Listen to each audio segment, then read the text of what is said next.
We know the summer box office is going to be in full impact when Inside Out 2 hits. I'm so excited for it. No matter what age you are, everyone is going to love it. It's a huge, highly anticipated sequel.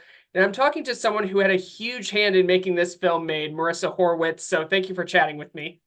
Oh, I'm so excited to talk with you, Trevor. Thank you so much for taking the time. Yeah, thank you. So, what is your role on Inside Out? I'll let you do all the explaining on that. I'll do my best. So I have been the lead editor on Inside Out 2 for the past 3 years. So I lead the editorial team. In the simplest terms, our job is to put the picture and sound all together. But obviously, since we're on for 3 years, that picture changes, the sound keeps changing, and then we've got an eye constantly on the pacing, the emotion, the humor of the movie to make sure the whole picture is working together as we want the story to work. We're constantly cutting, recutting scenes. There have been characters that have come and gone, entire story points that have come and gone. So it's really exciting. It's a really team effort, super collaborative, and it's a lot of fun. And you mentioned the emotion, obviously, no pun intended or no pun intended, however you want to see it. So where does this second film take us after preceding the first film, obviously? Sure. So in this film, Riley is 13 and she's getting ready to enter high school. So it's kind of the summer in between the end of middle school and the start of high school. And she still loves hockey. She's really good at it. And she gets the opportunity to go to a hockey camp to play with her future high school teammates potentially. But all of a sudden, in the middle of all that, there was an alarm set up at the very end of the first movie in headquarters. That alarm goes off, and Riley is suddenly thrust into teendom and all the new emotions that come with being a teenager. So headquarters is in chaos, and we meet four brand new emotions to join our core team. And these new emotions, obviously, teens are very familiar with who these people are. They're voiced by some of the biggest actors in Hollywood right now: Maya Hawke, Io Adibari, Paul Walter Hauser. What's it like getting to work with these people? Obviously, they're the voice actors, but you're still working with them on this great film.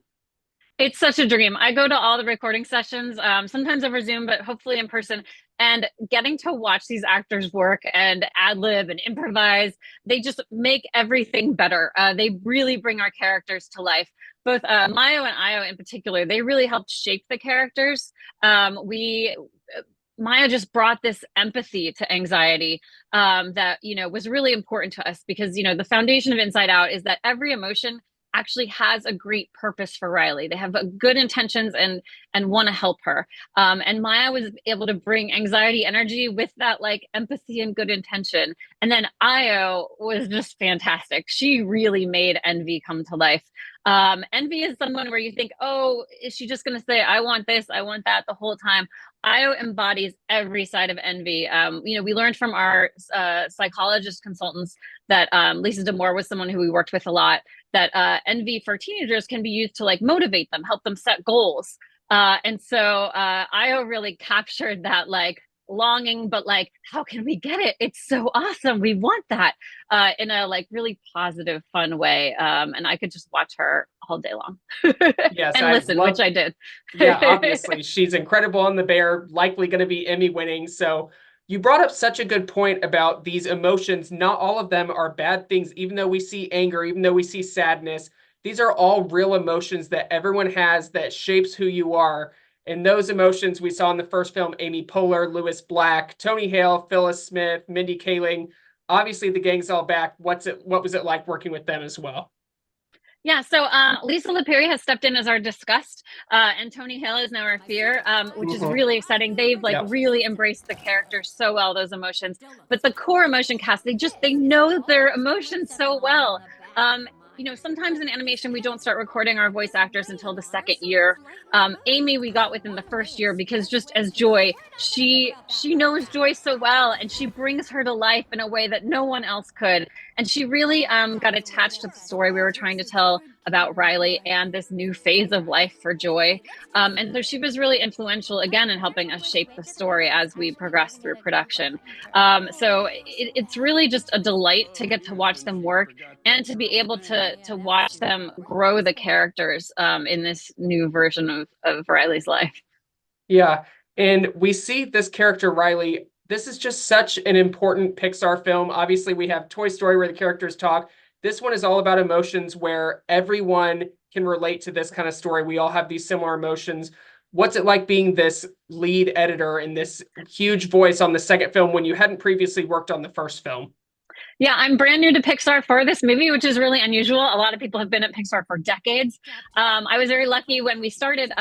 Kevin Nolting, the lead editor of the first Inside Out, was still at Pixar.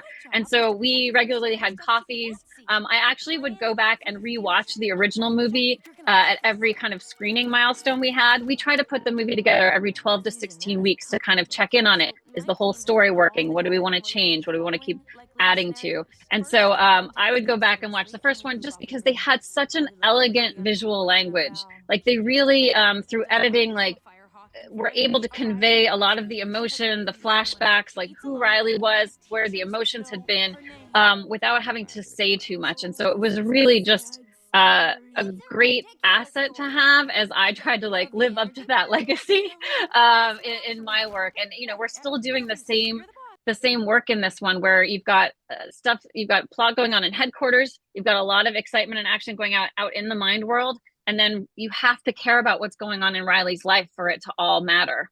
So it's a wonderful it's great editing work to make all those storylines fit together. Yes, it is. It's great editing work. And a fan favorite character in the first one, Bing Bong. Obviously, we kind of know what happened to him. If you haven't seen the first one, sorry for the spoiler alert. But are there any big new characters, any expectations besides these emotions that we can look out for? So our new emotions are really, you know, the fun people that we want to spend a ton of time with. We also have a really great scene called The Vault, where Riley's secrets live, and we get to meet three very fun new characters in The Vault, which I think everyone are going to be really big fans of. So different tributes to Riley's childhood growing up. And we loved cutting that scene. In fact, it was so funny always that it kept getting longer and longer because the characters just had so much we wanted to do. And so we kept having to trim it down just because we needed to move the story forward. But I think it's actually Kelsey, our director's favorite scene of the whole movie. So I'm excited for you to meet Bluefy, Lance, and Deep Dark Secret. Oh, wow. That's a great tease. Great excitement to see. So what do people need to know before they go see Inside Out 2 in theaters? I think just get ready to love these emotions again. You know, and what I love is the new emotions that are coming in: anxiety, envy, embarrassment, ennui, who's our boredom. They're all equally relatable as to the core emotions. I mean, as an adult, as a teenager, as a kid, like we're all dealing with this all the time. So I certainly tapped into my West Lane Middle School and North Central High School years from growing up in Indianapolis. And we were all kind of sharing stories about our teenage years as we were making this. But it's also stuff you're continuing to deal with as an adult, the social pressures, you know, the trying to find friends wherever you are. I've moved around a lot, you know, working in animation, you kind of go where the work is. And so, I definitely still relate to Riley to this day. I love the Indianapolis plug. Such an inspiring Hoosier for us. I'm seeing this with my niece and my nephews. I'm more excited probably than they are. I can't wait to see Inside Out 2 in theaters, June 14th. Thank you so much, Maurissa. Thank you, Trevor. I hope you enjoy it. I will. Thank you.